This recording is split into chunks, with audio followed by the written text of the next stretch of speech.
বিসমিল্লাহির রহমানির রহিম। আসসালামু আলাইকুম। প্রিয় বাংলাদেশ, আজ কারামুক্ত পুরো বাংলাদেশটাকেই বিগত 15 বছর ধরে বন্দি করে ফেলা হয়েছিল। আয়নাঘর মুক্ত আজ আমাদের প্রিয় বাংলাদেশ। বিরোধী মতের মানুষকে আয়নাঘরে আটকে রাখা হতো, আজ উন্মুক্ত হয়েছে গণতন্ত্রের দ্বার। আজ মুক্ত, স্বাধীন প্রিয় বাংলাদেশ। প্রিয় বাংলাদেশের সাহসী ছাত্র জনতাকে বিরচিত অভিনন্দন। প্রিয় দেশবাসী, আপনাদের ঐক্যবদ্ধ আন্দোলনে গণহত্যাকারী হাসিনা দেশ ছেড়ে পালিয়েছে। প্রমাণ হয়েছে আবারও মুক্তিযুদ্ধের বাংলাদেশ কখনো পরাজয় মানে না, মানতে পারে না এবং মানবে না। বাংলাদেশের পক্ষের শক্তি ঐক্যবদ্ধ থাকলে কোনো অপশক্তি বাংলাদেশকে দমিয়ে রাখতে পারবে না, ইনশাল্লাহ। 1971 এর মুক্তিযুদ্ধ আর 2024-এর মুক্তিযুদ্ধ, উভয় মুক্তিযুদ্ধেই জনগণের বার্তা একটি। কি সেটি? সেই বার্তা হলো, শর্ত দিয়ে স্বাধীনতা হয় না। স্বাধীনতা প্রিয় জনগণ, স্বাধীনতা অর্জন কিংবা স্বাধীনতা রক্ষায় কোনো শর্ত মানে না, মানতে রাজি না।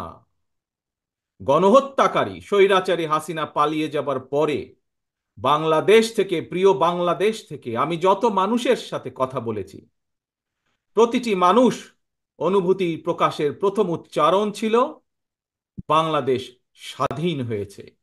স্বাধীন বাংলাদেশ থেকে বলছি। দেশ এবং জনগণকে স্বাধীন করতে গিয়ে চোখে মুখে বুকে গুলি আলিঙ্গন করা আবু সাইদ কিংবা মুগ্ধের মতন হাজারো ছাত্র ছাত্রী, তরুণ তরুণীকে প্রাণ বিসর্জন দিতে হয়েছে। আহত হয়েছেন অসংখ্য, অগণিত মানুষ। এর ভিতরে ছাত্র ছাত্রী রয়েছেন, এর ভিতরে রয়েছেন সাধারণ মানুষ, গৃহিণী, এর ভিতরে রয়েছেন রাজনৈতিক নেতা কর্মী বৃন্দ। গণতন্ত্রের বিজয়ের ইতিহাসের এই মানুষগুলোর স্মরণীয় হয়ে থাকবেন। ছাত্র জনতার এই বিপ্লবে দেশের সকল শ্রেণী পেশার মানুষ সেদিন রাজপথে নেমে এসেছিলেন। গণতন্ত্রের পক্ষের রাজনৈতিক দলের নেতাকর্মীদের পাশাপাশি একজন মা যেমন তার সন্তানকে কোলে নিয়ে সেদিন রাজপথে সামিল হয়েছিলেন, একইভাবে শিক্ষক, সাংবাদিক, বুদ্ধিজীবী, সাংস্কৃতিক কর্মী, শ্রমিক সহ সকল শ্রেণী পেশার মানুষ সেদিন রাজপথে নেমে এসেছিলেন। 52, 71 কিংবা 90-এর মতন দেশের ছাত্র সমাজ বিজয়ের নতুন আরেকটি অমর ইতিহাস রচনা করেছেন। ছাত্র জনতার ঐক্যবদ্ধ বিপ্লবের মধ্য দিয়ে 2024 সালের 5ই আগস্ট বাংলাদেশ দেখেছে আরেকটি বিজয়।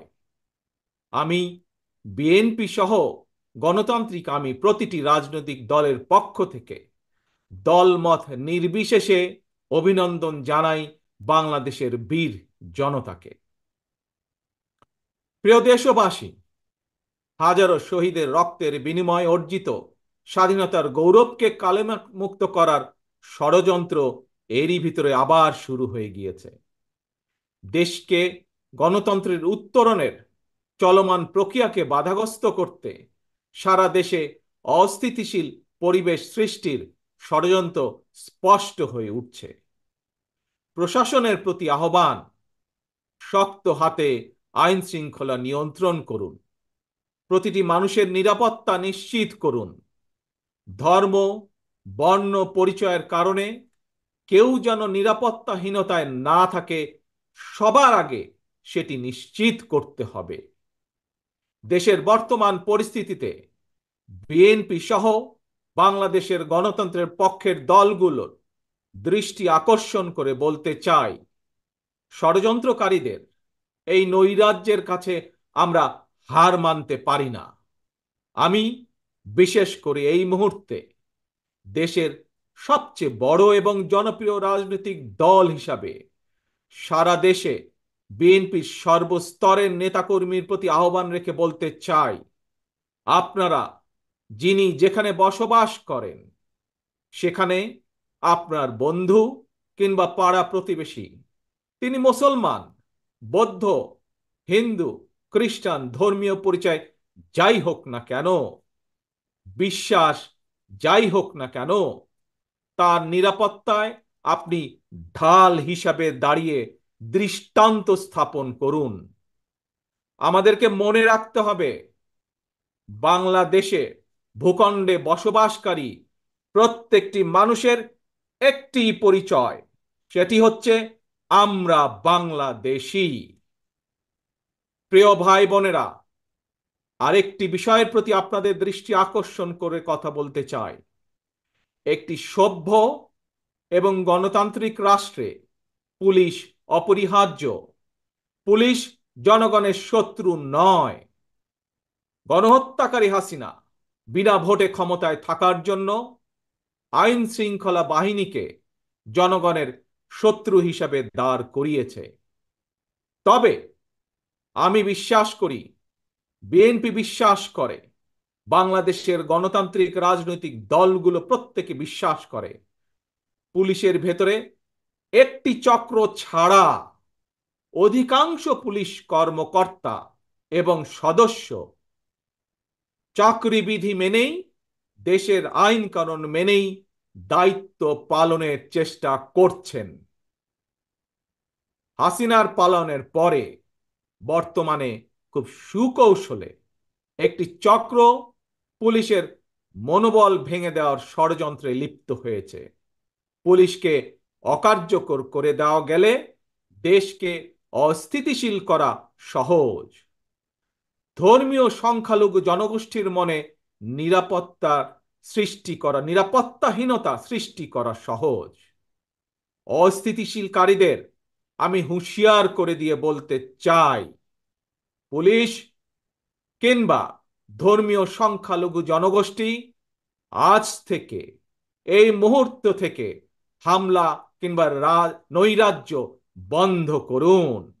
এমনকি কেউ বিএনপির নাম ব্যবহার করে কোনো অপকর্ম করতে চাইলে তাকে ধরে আইনে হাতে তুলে দিন। কোনো পুলিশের বিরুদ্ধে কোনো সুনির্দিষ্ট অভিযোগ থাকলে সংশ্লিষ্ট কর্তৃপক্ষের কাছে যথা নিয়মে অভিযোগ দায়ের করুন। দেশবাসীর প্রতি আমার বিনীত আহ্বান, কেউ দয়া করে নিজের হাতে আইন তুলে নেবেন না। প্রতিহিংসা, প্রতিশোধে লিপ্ত হবেন না দয়া করে। বিচারের ভার নিজ হাতে দয়া করে তুলে নেবেন না। কেবল দৃষ্টান্ত অনুসরণ নয়, নিজেই দায়িত্বশীলতা এবং মানবাধিকার দৃষ্টান্ত স্থাপন করুন। প্রিয় ভাই বোনেরা, অতীত সমালোচনা কিংবা নৈরাজ্যের বদলে নৈরাজ্য কোনো সমাধান হতে পারে না।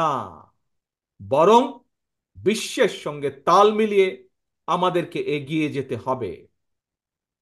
শাসন প্রশাসনকে সময়োপযোগী করে গড়ে তোলা এখন সবচাইতে গুরুত্বপূর্ণ সময়ের দাবি।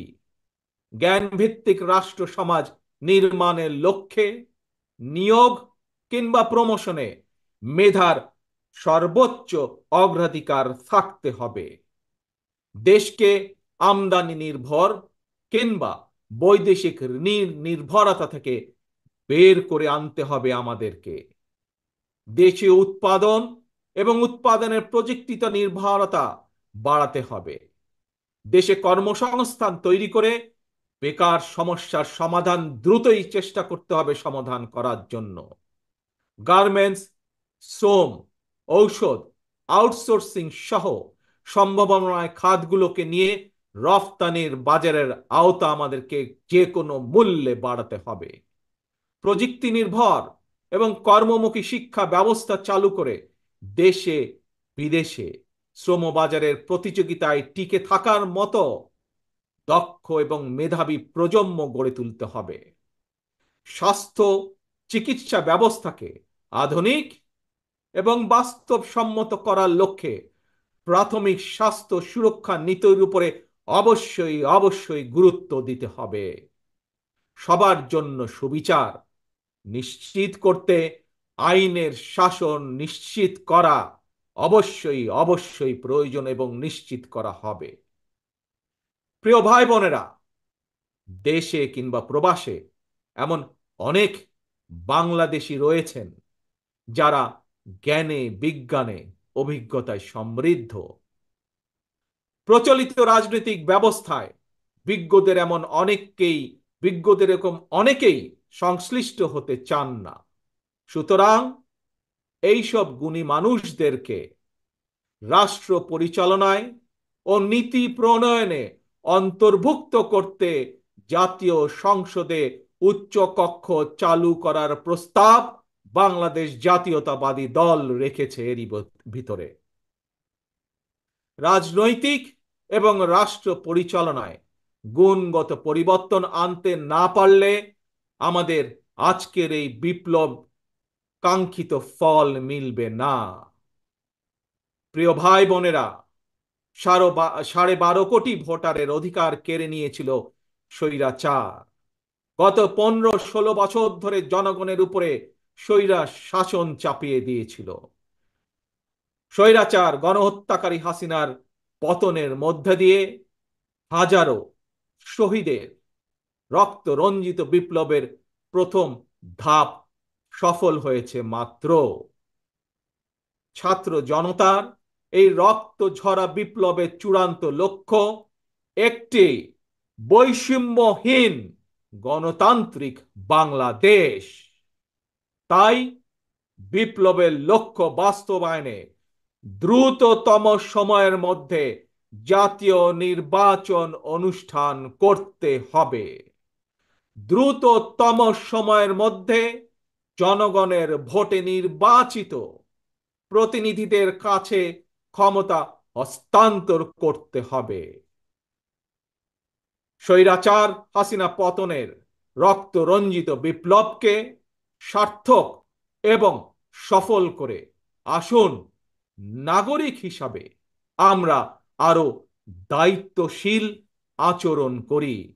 বিভেদ, বিরোধ, হিংসা, প্রতিহিংসা নয়। আসুন সবাই মিলে রাষ্ট্র এবং সমাজে মুক্তিযুদ্ধের মূল মন্ত্র সাম্য, মানবিক মর্যাদা, সামাজিক সুবিচার প্রতিষ্ঠা করার শপথ গ্রহণ করি। নতুন প্রজন্মের জন্য একটি দুর্নীতিমুক্ত এবং জবাবদিহিমূলক একটি নিরাপদ গণতান্ত্রিক বাংলাদেশ আমরা গড়ে তোলার সর্বোচ্চ চেষ্টা করি। সর্বশেষে আমি আমার দলের নেতা কর্মী সমর্থক শুভাকাঙ্ক্ষীদের উদ্দেশ্যে বলতে চাই, আমরা সকলে ঐক্যবদ্ধ থাকলে তারুণ্যের জন্য যে তারুণ্যর নেতৃত্বে আজ বাংলাদেশের এই বিপ্লব সফল হয়েছে, আমরা সকলে ঐক্যবদ্ধ থাকলে আগামী দিনের বাংলাদেশের জন্য তারুণ্যের জন্য একটি নিরাপদ ভবিষ্যৎ আমরা গড়তে পারবো ইনশাল্লাহ। সবাই যার যার এলাকায় জনগণের সঙ্গে থাকবেন, জনগণকে সঙ্গে রাখবেন, কারণ জনগণই বিএনপির সকল ক্ষমতার উৎস।